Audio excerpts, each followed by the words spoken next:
ভারতের লোকসভায় পাস হওয়া বিতর্কিত ওয়াকফ সংশোধনী আইন আঞ্চলিক সাম্প্রদায়িক সম্প্রীতি বজায় রাখতে পুনর্বিবেচনা করবে এমনটি আশাবাদ ব্যক্ত করেছে বিএনপি।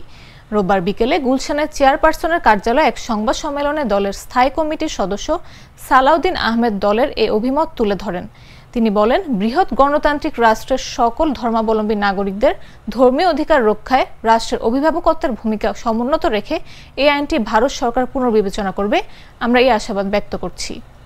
গত কয়েকদিন আগে ভারতের পার্লামেন্টে মুসলিম ওয়াকফ সংশোধন বিল 2025 নামে একটি আইন পাশ করা হয়।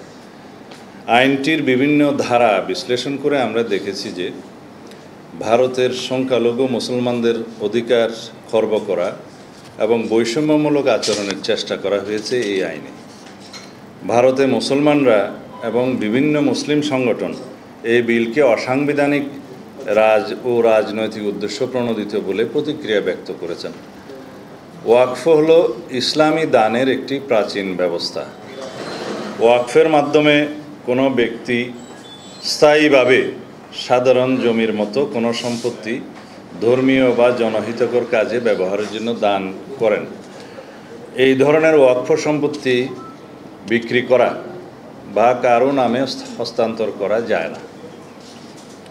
ভারতের জনসংখ্যার 14% অর্থাৎ প্রায় 20 কোটি মুসলমানদের ধর্মীয় ঐতিহ্য, অধিকার, সংস্কৃতি ও স্বার্থবিরোধী এই আইনকে অপব্যবহারের যথেষ্ট সুযোগ রয়েছে, যা ইসলামী ধর্মীয় প্রতিষ্ঠানসমূহের পরিচালনার ক্ষেত্রে ব্যাপক বিপর্যয়কর পরিস্থিতি সৃষ্টি করতে পারে।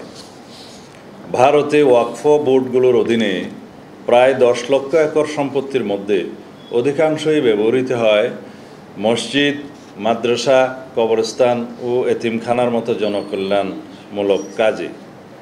নতুন আইনে পরিচালনা বোর্ডে অমুসলিম সদস্যদের অন্তর্ভুক্তির বিষয়টি বিতর্কের সৃষ্টি করেছে, যার ফলে মুসলিম নাগরিকদের সাংবিধানিক অধিকার ক্ষুণ্ণ হতে পারে।